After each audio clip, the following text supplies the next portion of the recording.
वासुदेवाय नमः। जय श्री राधे कृष्ण। दोस्तों, स्वागत है आप सभी का हमारे यूट्यूब चैनल पाठफुली हिंदू धर्म में। आप सभी पर भगवान श्री हरि विष्णु और माता लक्ष्मी की कृपा सदा और सर्वदा बनी रहे।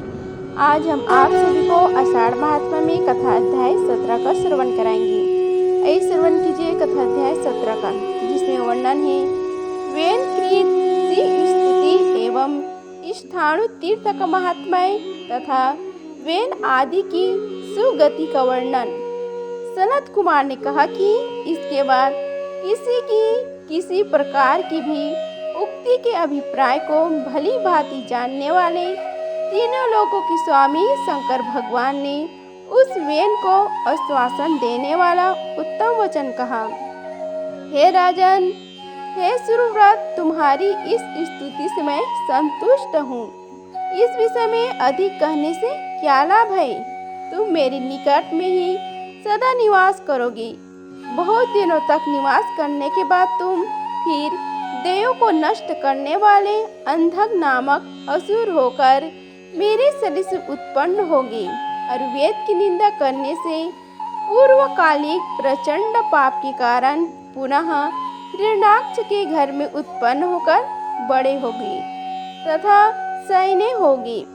जब तुम जगत की माता पार्वती की अभिलाषा करोगे, तब मैं शूल द्वारा तुम्हारी देह का हनन करके 10 करोड़ वर्षों तक के लिए तुम्हें पवित्र करूंगा। उसके बाद वहाँ पाप से रहित होकर पुनः मेरी स्तुति करोगी और तब तुम भृंगुरिटिक नाम से प्रसिद्ध गणाधीप बनोगी। फिर मेरी संधियों में रहकर तुम सिद्धि को प्राप्त करोगी।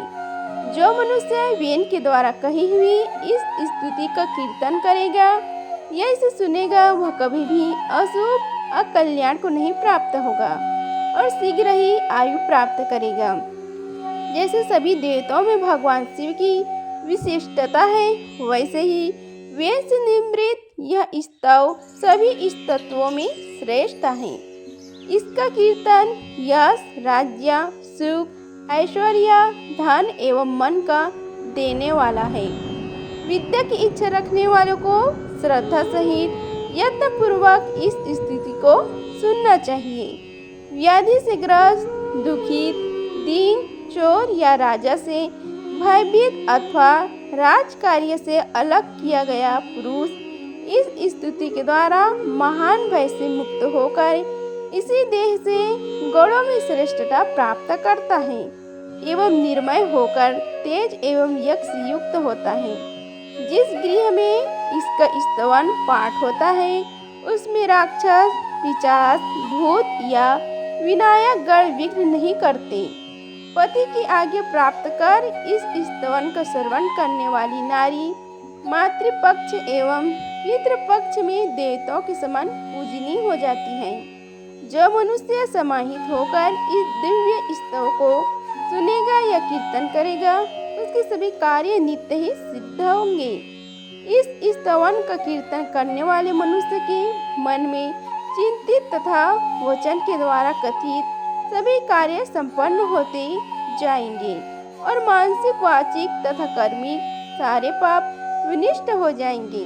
तुम्हारे मन में जो अभीष्ट हो उस वर को मांग लो, तुम्हारा कल्याण हो। वेन ने कहा कि इस लिंग के महात्म्य से, इसके तथा आपके दर्शन से मैं समस्त पापों से निश्चित रूप से छूट गया हूँ। हे देव, यदि आप मुझ पर प्रसन्न हैं और मुझे वर देना चाहते हैं तो हे शंकर, आपने उस सेवक पर कृपा करें जो देह द्रव्य का भक्षण करने के कारण कुत्ते की योनि में उत्पन्न हुआ है। पहले इस तीर्थ में स्नान करने के लिए देवों के मना करने पर भी इस कुत्ते के भय से मैंने सरोवर में स्नान किया। इसने मेरा उपकार किया है, अतएव मैं इसके लिए वर मांगता हूँ। उस वेन की इस वचन को सुनकर शंकर संतुष्ट होकर बोले कि हे महाबाहो, यह भी मेरी कृपा से निसंदेह सभी पापों से बिल्कुल छूट जाएगा और शिवलोक को प्राप्त करेगा। इस स्तव को सुनकर मनुष्य सभी पापों से मुक्त हो जाएगा।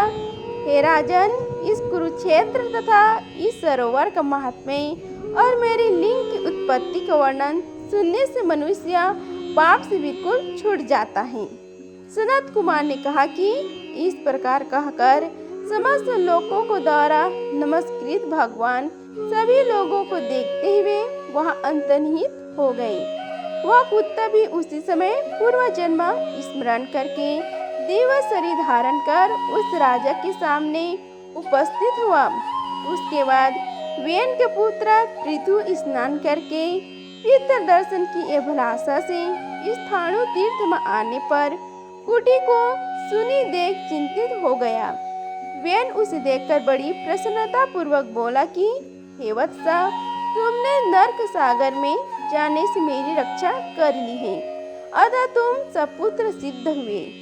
तीर्थों के तट पर रहने एवं तुम्हारे द्वारा नित्य अभिषिक्त होने के कारण तथा इसके साधु के अनुग्रह एवं स्थाणु देव के दर्शन करने समय पापों से छूटकर उस स्वर्गलोक को जा रहा हूँ जहाँ शिव जी स्वयं स्थित हैं। राजा पृथु से ऐसा कहने के पश्चात उस पुत्र द्वारा पाप निमुक्त तारिक व्यन ने स्थाणु तीर्थ में महेश्वर को प्रतिपस्थित करके सिद्धि प्राप्त कर ली तथा स्थाणु तीर्थ के प्रभाव से वह कुत्ता भी पाप से रहित होकर परम सिद्धि को प्राप्त हुआ और शिवलोक को चला गया।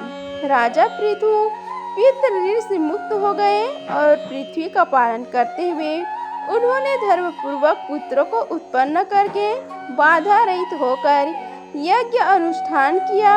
उन्होंने ब्राह्मणों को मनोअभिलाषित पदार्थों का दान किया तथा भांति भांति के भोगों का उपयोग किया। मित्रों को भी ऋण से मुक्त तथा स्त्रियों के मनोरथों को भी संतुष्टि प्रदान करने के पश्चात पुत्र को राज्य पर अभिषिक्त कर पृथु राजा कुरुक्षेत्र में चले गए। वहाँ घोर तपस्या तथा शंकर का पूजन करके अपनी इच्छा से शरीर का त्याग कर उन्होंने परम पद को प्राप्त किया। जो मनुष्य स्थाणु तीर्थ के इस प्रभाव को सुनेगा वह सभी पापों से छूट जाएगा और परम गति को प्राप्त करेगा। इस प्रकार आषाढ़ महात्म्य में कथा अध्याय 17 का समाप्त हुआ। बोलो श्री हरि भगवान विष्णु की जय। अगर आप सभी को यह वीडियो अच्छी लगी होगी तो वीडियो को लाइक कीजिए, चैनल को सब्सक्राइब कीजिए और कमेंट बॉक्स में जय श्री राधे कृष्ण लिखिए। धन्यवाद। मिलते हैं अगले वीडियो में, तब तक के लिए जय श्री राधे कृष्ण।